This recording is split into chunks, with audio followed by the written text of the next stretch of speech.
Have you ever felt completely lost, like you're just going through the motions every single day? That was me. For years, I felt like I was living in a fog. My name is Daniel, and this is the story of how I found my way back to the light. It didn't happen overnight, it started subtly. A general lack of excitement for things I used to love. Waking up felt like a chore, and the days just blurred together. I'd scroll through social media, seeing everyone else's highlight reels, and wonder what was wrong with me. Why couldn't I just be happy?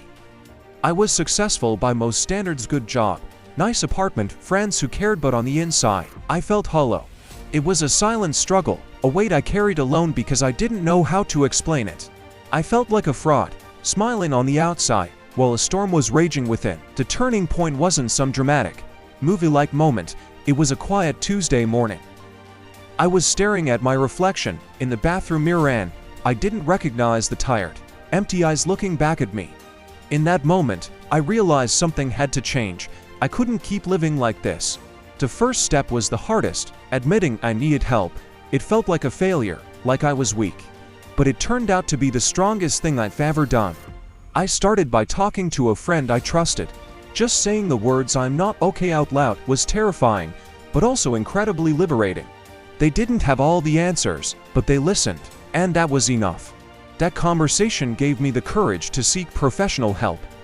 I found a therapist, and that's when the real work began. Therapy wasn't a quick fix, it was a process of untangling years of suppressed emotions and negative thought patterns.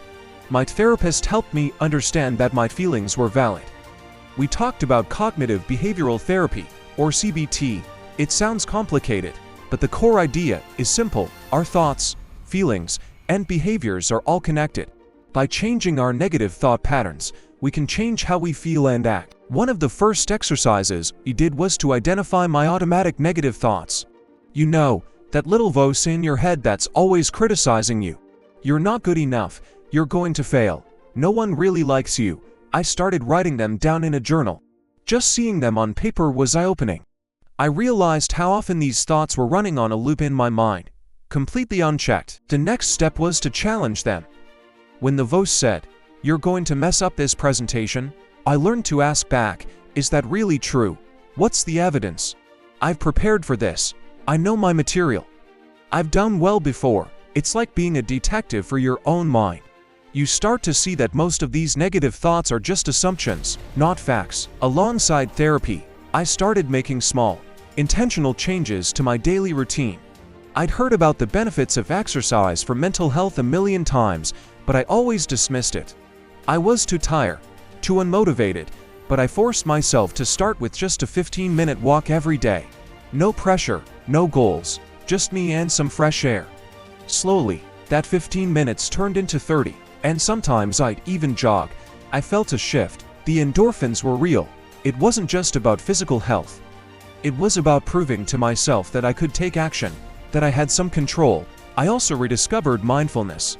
I started with a simple 5-minute guided meditation every morning using an app. At first, my mind would race, and I'd get frustrated. But I learned that the goal isn't to have a completely empty mind. It's about noticing your thoughts without judgment and gently bringing your focus back to your breath. This practice of being present helped me break free from the cycle of worrying about the future or dwelling on the past. It grounded me in the now. Nutrition played a huge role too. I realized my diet of convenience food and caffeine was just fueling my anxiety and low energy. I didn't go on some extreme diet. I just started adding more whole foods, fruits, vegetables, lean proteins. I focused on nourishing my body instead of just filling it. It's amazing how much clearer your mind can feel when your body is properly fueled. One of the biggest breakthroughs for me was learning the power of gratitude. Every night before bed, I'd write down 3 things I was grateful for that day. Some days it was something big, like a great conversation with a friend. Other days it was as simple as the taste of my morning coffee or the warmth of the sun. This simple habit rewired my brain to look for the good, even on tough days. It shifted my perspective from what was lacking in my life to what was abundant. The journey was full of ups and downs. There were days I felt like I was taking 2 steps back. Old habits and negative thoughts would creep back in. The difference was, now I had tools, I had a support system. I knew that a bad day didn't mean a bad life. I learned to be patient and compassionate with myself, to treat myself like I would a friend going through a hard time. Today, I'm not a completely different person. I'm still me. I still have bad days, but the fog has lifted. The hollowness is gone, replaced by a sense of purpose and a genuine appreciation for life. I find joy in the little things. I'm more present in my relationships. I feel connected to myself, to others, and to the world around me. My mental transformation wasn't about erasing the difficult parts of my story.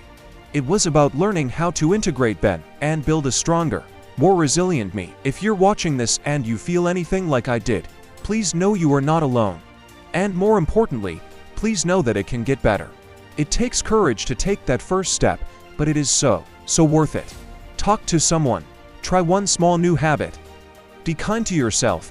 Your journey will be unique to you, but healing is possible. My story is proof of that. Remember, if you're struggling, reaching out is a sign of incredible strength. There are resources available, like hotlines and mental health organizations that can provide immediate support. Don't ever hesitate to use them. Your well-being matters more than anything.